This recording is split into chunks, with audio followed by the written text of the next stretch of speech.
Historia del mundo, de la prehistoria a nuestros días, por John Morris Roberts, 75, libro 8, la época más reciente. 3. Certidumbres que se desmoronan. Las últimas crisis de la Guerra Fría. En octubre de 1957, el Sputnik 1 inauguró la era de la carrera espacial entre las superpotencias y causó una gran conmoción entre los estadounidenses, que creían que la tecnología soviética iba por detrás de la suya. Mientras, la política exterior soviética de la era Khrushchev siguió revelándose obstinada, sin espíritu de cooperación y a veces sorprendentemente confiada. Presintiendo el peligro de una Alemania occidental rearmada, los dirigentes soviéticos querían reforzar a su satélite, la República Democrática Alemana. El éxito y la prosperidad tan evidentes de Berlín Occidental, rodeado por territorio de la RDA, resultaban embarazosos. Las fuerzas internas de la ciudad entre los sectores este y oeste eran muy fáciles de cruzar, y el bienestar y la libertad atraían a un número cada vez mayor de alemanes orientales, sobre todo trabajadores cualificados, hacia la parte occidental.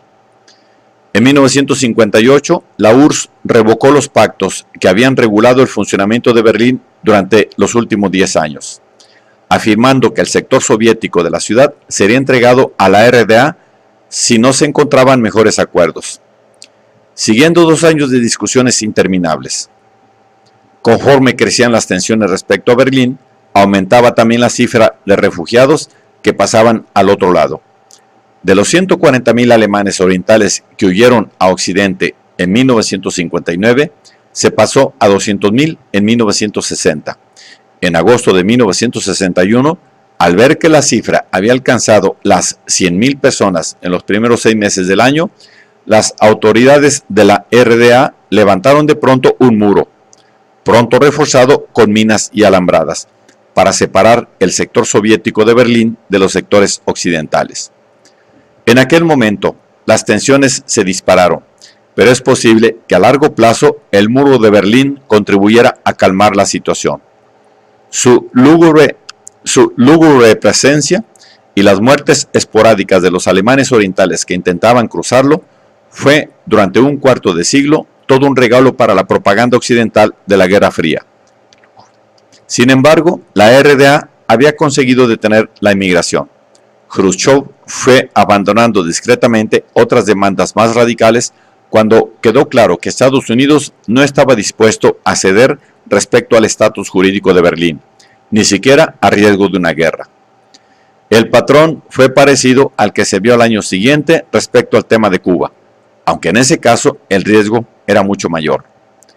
Los aliados europeos de Estados Unidos no tenían en él un interés tan directo como respecto a un posible cambio en la situación alemana, ni los rusos parecían prestar gran atención a los intereses de Cuba. Además, en un enfrentamiento prácticamente puro entre las superpotencias, la Unión Soviética dio la imagen de haber sido obligada a ceder, evitando acciones o palabras que pudieran ser peligrosamente provocadoras y dejando abierta a su oponente una vía de retirada fácil al reducir sus exigencias al mínimo. Kennedy no hizo, sin embargo, ninguna concesión manifiesta, por más que al poco tiempo se produjo la discreta retirada de los misiles estadounidenses que había en Turquía.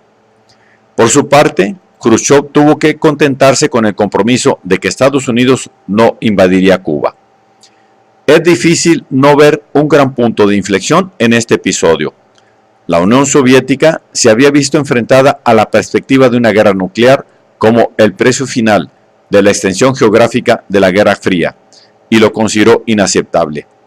El posterior establecimiento de una comunicación telefónica directa entre los dos mandatarios de ambos estados, el teléfono rojo, era un reconocimiento de que el riesgo de que se produjera un conflicto por algún malentendido hacía necesaria alguna conexión más íntima que los canales diplomáticos habituales.